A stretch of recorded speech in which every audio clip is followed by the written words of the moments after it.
This episode of Bourbon on Ice, presented by your friend Frosty and your bartender Mike Whiskey, is brought to you by the Cape Media Center of Cape Cod, Massachusetts. The views and opinions expressed during this podcast do not necessarily reflect those of the Cape Media Center. Listener discretion is advised. It's Bourbon on Ice. More explosions, more excitement, more salaciousness, awesome action, and you're here in the driver's seat. What are you doing, Frosty? It's 2023. It's a new year. I figured that we'd, change things up a little bit. Just roll the music. Fine.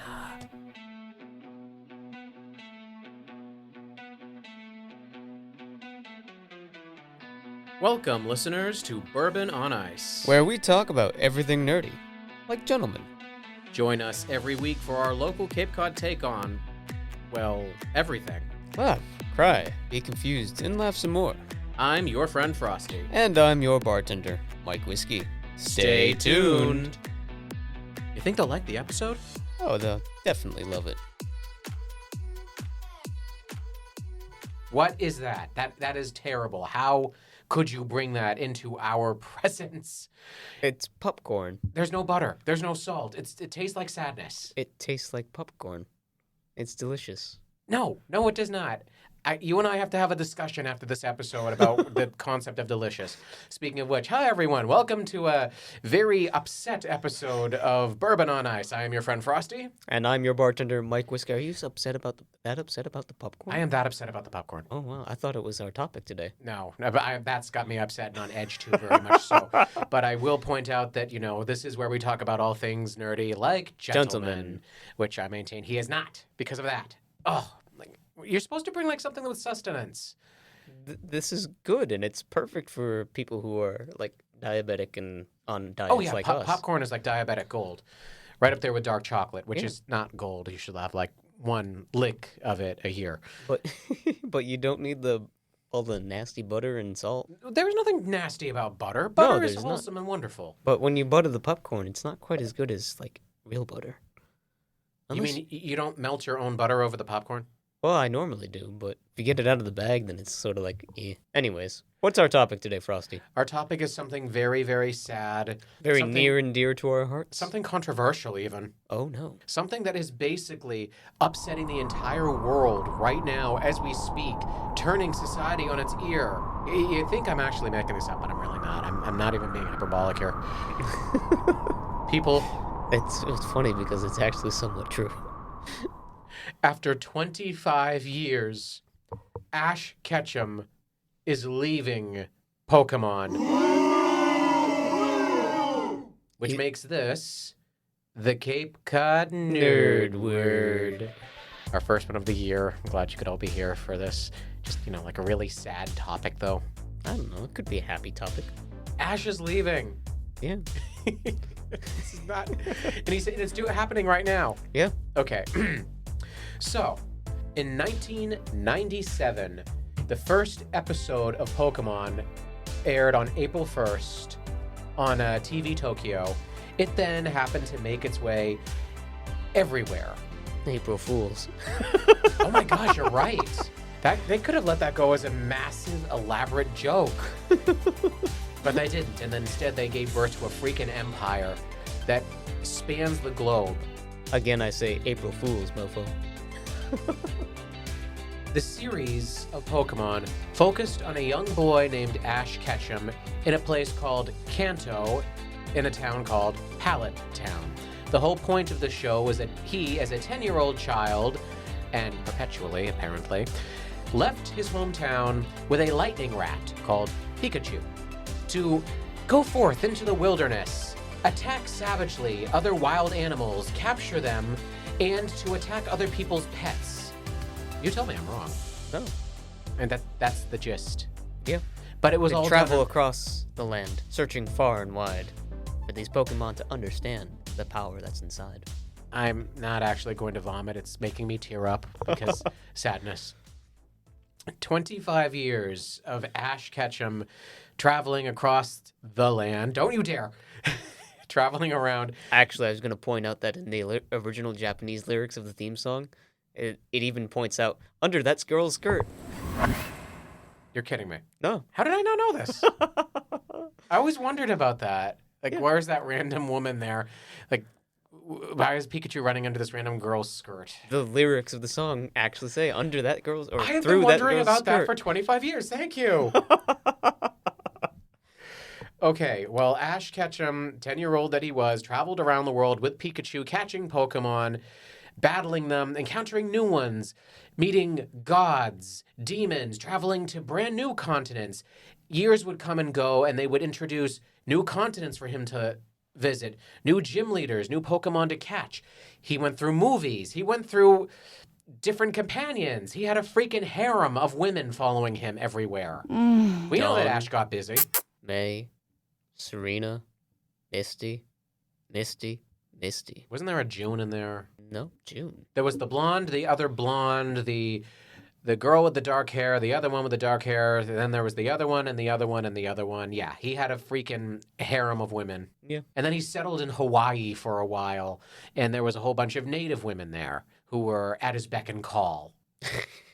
Again, tell me I'm wrong.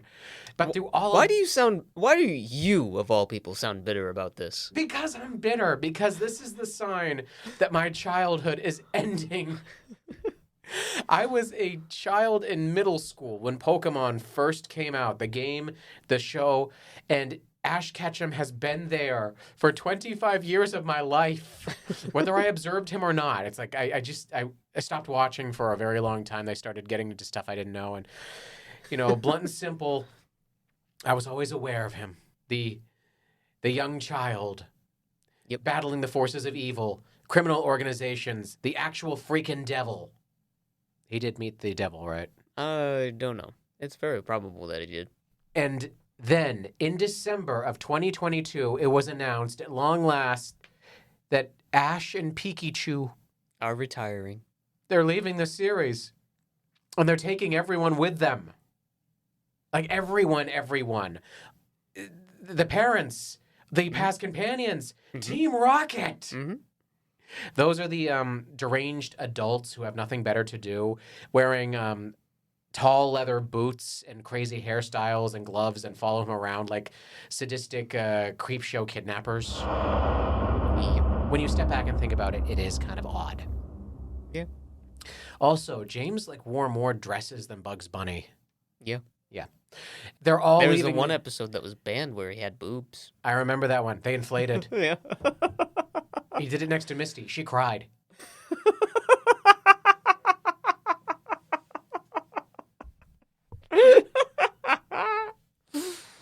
And now he's looking it up. I'm sorry. I gotta find the name. It was like the Gyarados episode or something. Okay, but that being Schmed. Now that Ash is leaving, people are saying, has he done enough? Well, yeah. The whole point of the show is that he wanted to become a Pokemon master. Did he become one? Yes. But did he catch them all? No. Hells no. According to research I've done, he owned 87 Pokemon. Yep. Out of what? A billion? Well, there's, I think, over 1,000 now. Or just under. To the internet. Away! Ash owns 77 unique Pokemon. 30 of those are Tower of Tauros, being kept at Professor Oak's lab. So 30 of them are the same thing. Another episode that was cut. Not for anything bad, but it was just, repetitive or something. No, it was cut because the owner of this forest zone pointed a gun at Oh, so it wasn't Ash. appropriate. It was inappropriate. Wow. There was no way to clean that up. The 4 kids saw no way to clean that one up. They had guns pointed at Ash in episode 6 or 8 when he meets the Squirtles. No. Yep. Oh, really? Yep. I absolutely love it when you look back at some of the stuff that they did to censor cartoons. Like in One Piece, they had Sanji's cigarettes turn into lollipops. Yep. Every woman's bazambas shrunk down to maguppies. Women suddenly wore pants instead of the tiny little butt shorts. I like short shorts. There's one scene where Luffy kicks a man in the crotch In the dongles. to distract him, but they changed it so he only kicks him in the shin. Huh. I love and the Shadow Realm. Let's talk about that from Yu-Gi-Oh. In Japanese, it's just hell. It's straight up hell. And blood and death and stabbing and people getting their legs cut off. It's a dark time.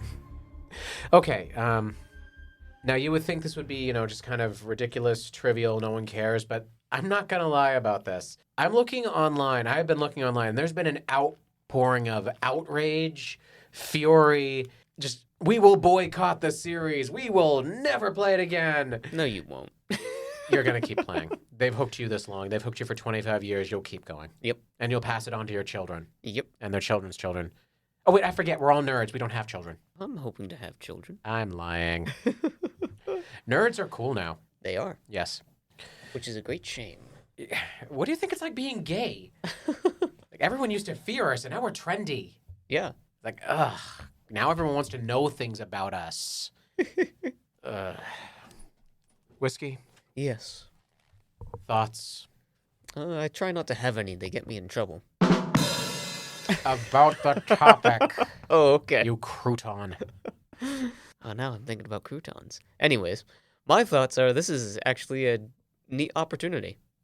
A neat opportunity. Yes, a neat opportunity. You better defend yourself very damn well. I am going to defend myself, and I think pretty well. For starters, everyone's been complaining for eons that Ash is perpetually 10 years old and doing all these things. Did I mention that? I might have mentioned that. There's the theory that Ash has been in a coma for 25 years. Oh my gosh. Yeah.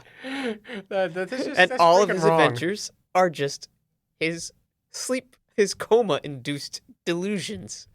That's horrible. It is horrible. That's horrible. It is absolutely horrible. Tell me more.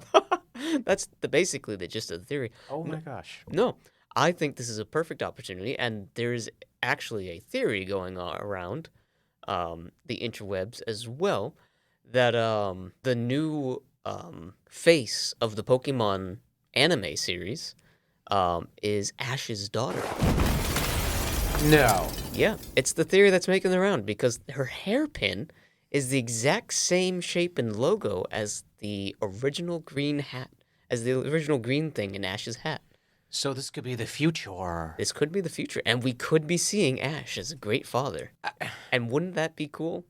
If they did that, it would be a unique and golden opportunity to pass the torch. Hang on, I'm trying to do my best Moss here. What the bloody flip are you talking about? The man spent his time wandering around the forests and catching small animals after fighting with them. What could he possibly have to teach a daughter? I think that was Aces. I'm also probably going to get sued. Maybe. Okay. Ash as a father. That would actually be kind of interesting. I mean, everyone everywhere has been saying, like, what the hell happened to Ash's father? Mm-hmm. Everyone is under the impression that Professor Oak banged Ash's mom. Or has been since he'd been away. What? Why are we talking about Professor Oak? Dude, it's Mr. Mime. Oh! Oh, why? Oh, why? Why? Now, along with this change, blunt and simple, there's been an erosion over the years of the original format. The way the games went was you went from point A to point B to C to D, all in order. You would catch things along the way, you'd find an enemy and you'd defeat it, and then at the end you have the big climactic battle where you then become the Pokemon champion. But at the same time, this shows followed the games in a way.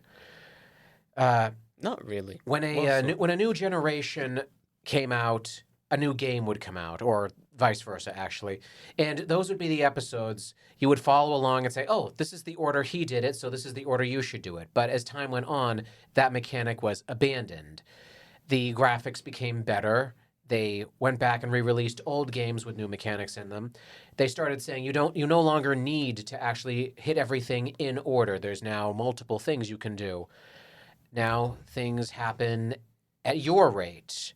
You can set calendars and time alerts, so the world itself revolves around your game, or your game revolves around seasons and whatnot. You no longer have to spend your time grinding forever in forests. There's ways to level up faster, and on top of that, it's no longer entirely about the battling. which a lot of people are stunned about. There's games that involve time travel and defeating mafia, but, like literally fighting games, and some where you don't train things. The whole concept got eroded over the years, and a lot of people have been angry about that. But now here we are, we're just ending it. And people are saying, that's it. It's over. The entire franchise is doomed, but is it? No. I mean, it's kind of been falling apart. Not falling apart. It's kind of been breaking apart from that mold for years. I'll give you something to, guffaw, or, no, not guffaw, but gasp over. Pokemon. Hang on, I'm going to free my hands here. Pokemon is bigger than Disney. Considering it. It's the biggest franchise in the globe right now. Considering it, it might be. Yeah. Huh. The Cape Media Center, located in Dennisport, Cape Cod, Massachusetts, is a non-profit community media center and the public access TV station for the towns of Barnstable, Yarmouth, Dennis, Harwich, and Chatham. Our mission is to build community through media, enhance democratic communication, and facilitate free expression by providing these towns with a state-of-the-art media resource center. Members can become trained in our video and audio equipment and produce their own media content. Membership includes training classes, access to our field equipment, studios and facility, as well as airtime. Podcasters and music producers can share their content on our website. For more information, visit capemedia.org. This episode of Bourbon on Ice is brought to you by Market Street Bookshop in Mashpee Commons, located at 31 Market Street, Mashpee, Massachusetts. Embrace diversity and find support for local authors and artists at the Market Street Bookshop, where your favorite new read is just a browse away. For more information, give them a call at 508-539-6985. If Pokemon is actually bigger than Disney, wouldn't it make sense that a Pokemon park should come out at some point? Yes, Universal, I think, is doing Mario Land and They Nintendo are. theme park. They are, and unlike the one in Japan, it hasn't already been on fire several times. Oh my goodness. I kid Japan. No, I don't. What is wrong with you people? There's a lot wrong with Japan. No, there is not. Everything in Japan is amazing, just not this park, which has been on fire multiple times. I love Japan. I want to go back. I've been there twice, and I need to go back a third time and stay. I don't know. I've seen a few things that make me go, what the fuck? What are these things that you speak of? Commercials, mostly. Oh, come on. That yeah, you got to hand it to the commercials. Yeah. Long man. Why am I about to ask? Because it's a lead-in. Did you watch Bullet Train? No. No. I got to ride the Bullet Train. I've been to some very famous locations in China and Japan, but really good stuff. But, everyone's like, oh, those places are backwards. No. No. They are not backwards. They are just freaking cool. And in China, my favorite part was when I was out in the wilderness, climbing in the mountains, taking a boat into the Moonwater Caves. I learned to cook. Wow. Yeah. Loved it out there. Okay. Now, I'm thinking a Pokemon park. But how are they going to pull that off? Are they going to genetically mutate or engineer some actual Pokemon? The world will be overrun by lightning mice and 3-foot-tall bees. No. Fire-breathing dogs and snarky talking cats with coins stuck to their foreheads. Amorphous blobs which could turn into everyone you know and love. You and your Ditto apocalypse. It's coming. It is so coming. It is not. I like the theory that Mews are failed Mewtwo clones. But its name is literally Mewtwo, which Yeah. means it came after the Mew. Well, okay, failed Mew clones, and Mewtwo was the perfected version. But its name is Mewtwo, which means it's second, which means it came after the Mew. Yeah, but you'd have to imagine there were a lot of failures before they were able to create a stable Mewtwo. Because its name is Mewtwo, which means it's the second one, so it came after the first. There shall be no argument about this. I went and saw that movie the day it premiered, Mewtwo Strikes Back. I was so worried because I was like, did I miss another movie? It's Mewtwo Strikes Back. Like The Empire Strikes Back. Was there a first one? No. Oh, gosh. I sat in a very empty theater. So many tears were shed that day. Ash died in front of my eyes. And Pikachu was crying. Pika, Pika. Look, you're crying now. I love that at the end of that, they literally just abandoned Team Rocket on an island to fly away. Yep.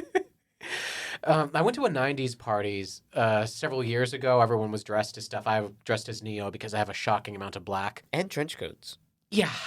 But, there's 90s music playing. There's 90s snacks everywhere. There's Pokemon cards taped to the wall. But as we're going downstairs, what movie is playing on a VHS tape? It's Mewtwo Strikes Back.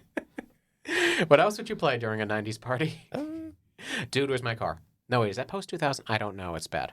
I don't know either. I'm looking at a meme right here, and I want you to let me get to the end. Do you want of me it. to explain another meme to you? No, I'm going to read this one to you. This No. man has sent me more memes than I can count. Yes, some over of the them phone. are complicated. And he's like, explain the meme. And I'm just like, dude. They're very D&D oriented. This one is not. I want you to let me get to the end of this one. Choose one world to live in. Avatar, Bleach, Minecraft, League of Legends, Metroid, Resident Evil, Death Note, Digimon, Silent Hill, Halo, Doctor Who, Duck, Dragon Ball Z, Final Fantasy, Devil May Cry, Gundam, Harry Potter, The Sims, Mario, Half-Life, Naruto, Mortal Kombat, One Piece, Pokemon, Power Rangers, Elder Scrolls, Sonic, Star Trek, Star Wars, Narnia, Tuhu, TMNT, Teenage Mutant Ninja Turtles, Full Metal Alchemist, Yu-Gi-Oh!, Vampire Knight, Lord of the Rings, Legend of Zelda, Soul Eater, Marvel, Spyro, Transformers, Gurren Lagann, and Kingdom Hearts. There's so many choices. So many good choices. I noticed that DC Comics wasn't on that list. I had Marvel, but no DC Comics. You didn't automatically jump into Pokemon. No, there's so many choices. Bleach, for example. I'm looking- Oh my goodness. I'm looking down the list and there's like so many Pokemons here. Like Pokemon. I'm like, why? That crap is horrifying. You want to go into where, though? Bleach might be fun. The place where the evil spirits of the dead come after you and like crawl into your hospital room? No, hell no. You didn't see that episode? Where the Hollows attacked them while he was convalescing? That was creepy. That like haunted me in college. I loved Bleach. Bleach was awesome. Someone makes the argument here, if you pick Doctor Who, you can traverse anywhere. But you couldn't traverse into some of these worlds. So No. Maybe if you were, if the Rick and Morty galaxy was there. Ha. Oh, gosh. That makes me sick just thinking about it. Yes, it does. Yes, it does. We appear to be on a shirt this time, Morty. I saw a shirt in the mall that had them on it. I'm seeing that. I had to explain to my partner. Look, there I am. I had to remind everyone I'm gay. Explaining the concept of Rick and Morty to my partner, and he said, that sounds confusing. And I said, it is. But you just go with it. Yeah. All right, let's look at the internet for some facts. Oh boy. The current season of the show, Pokemon Journeys, marks a departure from the usual format. Ash has the freedom of going to any region he's previously visited, as well as new to him Galar.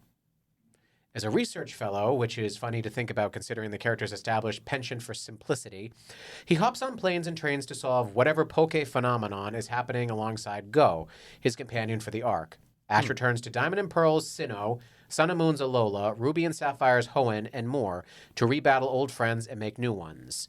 And I just want to give a quick shout out to Vox.com. That's where I read that from. That was new as of January 1st, so it's really recent. Yep.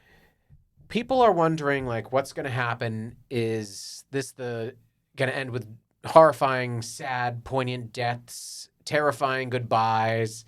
I have to point out, this is a kid's show. Yes, it's Japanese anime, which is full of terrifying things, but this is mostly a kid's show. Yep. I don't think it's going to end with a pile of bodies. It's going to end on a very high note, I think. Very happy. I think Japan itself is going to shut down for the day. Like, everyone is going to like watch this. It's going to be played on giant screens out in the square. A cultural touchstone moment. Years ago, I had the illustrious displeasure of having to wait for the first episode of the first final season finale of Survivor to get done because everyone everywhere was watching it. I didn't watch it. I'm not a Survivor person. It was... Ugh. Nope, sorry. Not a Survivor person. But I think that's going to happen. Like, everyone everywhere is going to sit down all across the world, like watching it. It's like, oh, this is the time it premieres in Japan. We're gonna like pirate it or watch it here. We're gonna be watching it, and Yar. they'll be crying. You'll hear the sound of 1 million nerds sobbing across the world. 1 billion, 1 trillion nerds. Not even 1 trillion people. That's how many. Future generations will return from the future just to cry at this moment. Like Doctor Who attending the moon launching 8 times. Will you be watching? Me? Yeah, I'll be watching. I will be watching just, probably like a month later when they release the English dub. Yeah. It's usually simulcast these days. I have to be blunt about this.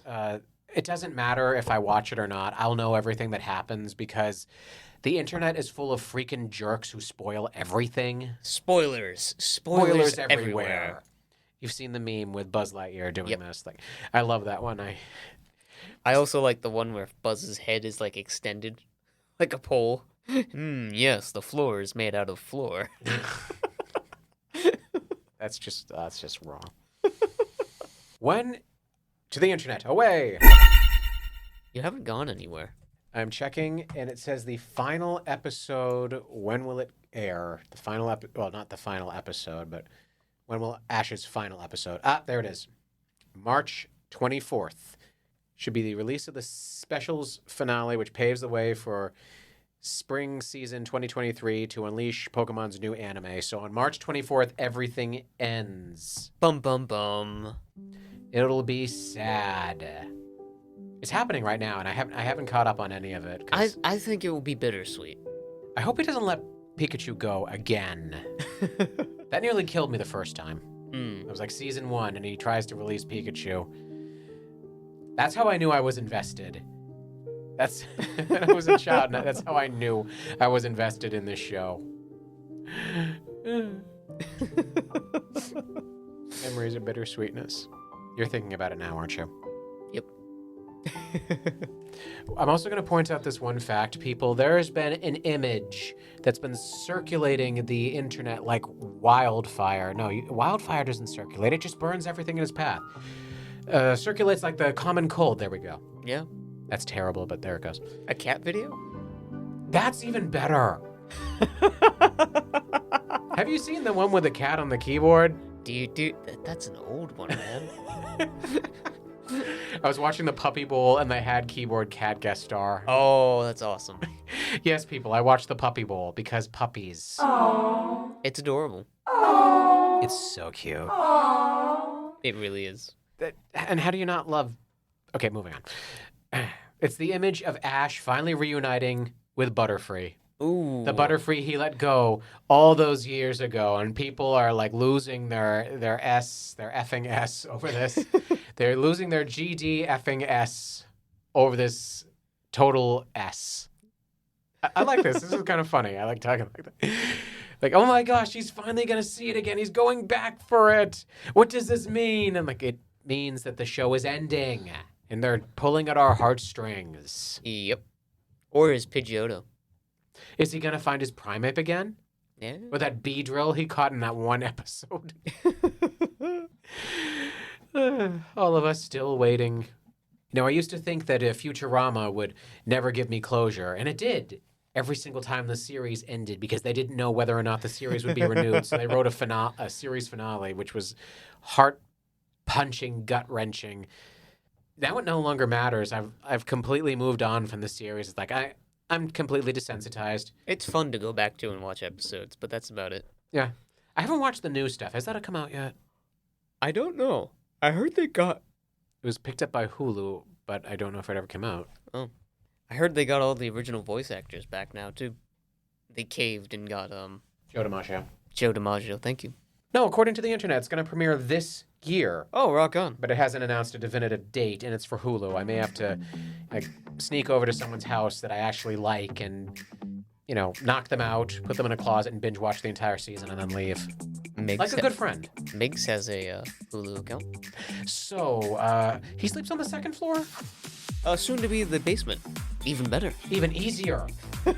No one will hear anything going on down there. said no one in this room potentially laying out a crime. We'll move on to the next segment. Let's move on to the next segment. All right, are we ready? Oh yeah, I'm ready. And we know how to play this game. I've read the rules. You've read the rules. We both read the rules. We've consulted experts. We've been on Reddit and Google Ask. We've watched online videos. Every single question we've asked has been answered. We understand the nuances, the intricate details, and we know exactly what has to be done for this to happen. We have the high-quality game pieces, the expansion packs, and we are all set to play. Right. Okay. So, still want to play? Nah, sounds boring. Let's do something else. It's the end of an era. It's the end of an era. I'm emotionally shattered. Going on, not an option. Open the window. I'm going to jump. No, okay. I'll let you do that, because we're on a first floor. We're only a single-story building. And there's also no window in here. Yeah. It would look awkward, but it wouldn't hurt. Unless I throw myself into one of the thorn bushes. They're not even all that thorny. They're just barky. Bane of my existence is when I have to go up to a house and deliver something and someone has thorn bushes. It's like they want me to kill myself for the sake of their freaking packages. Death by 1,000 pricks.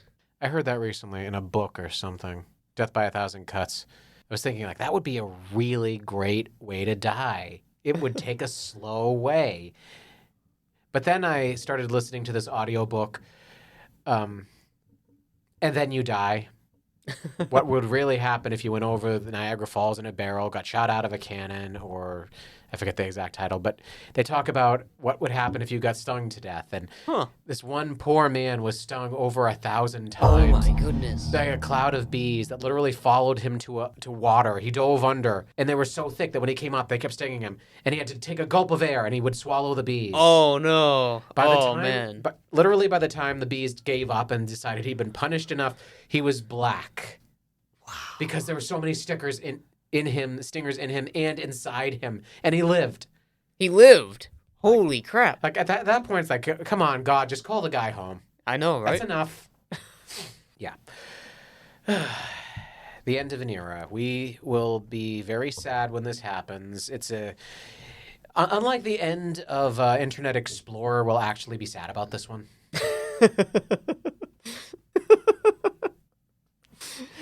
Again, another mercy killing. So long, Internet Explorer. You were only good for installing Google Chrome or Firefox. I don't apologize. It had it coming for so long. And now we use Edge for the same thing.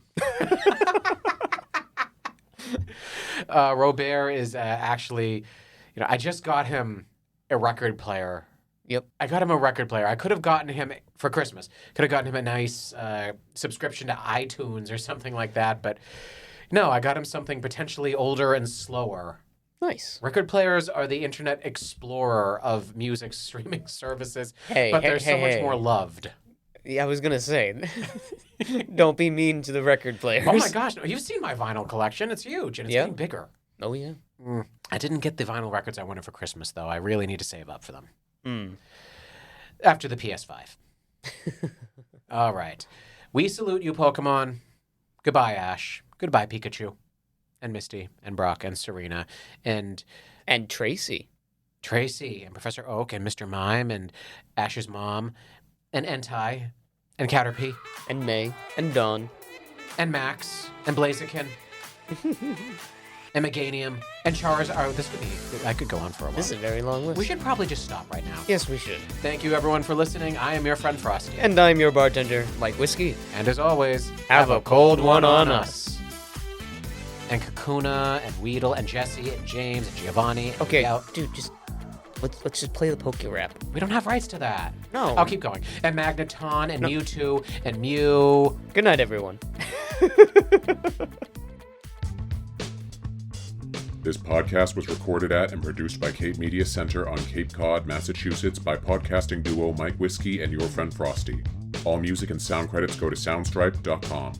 Special thanks to Jamie Horton, Emily Tulloch, Gabrielle Rawson. For more information on Bourbon on Ice, visit our social media page at twitter.com/whiskeyfrosty. For more information on Cape Media Center, visit capemedia.org. For more listening options and a variety of podcasting entertainment, visit our hosts at buzzsprout.com and capemediacenter.org.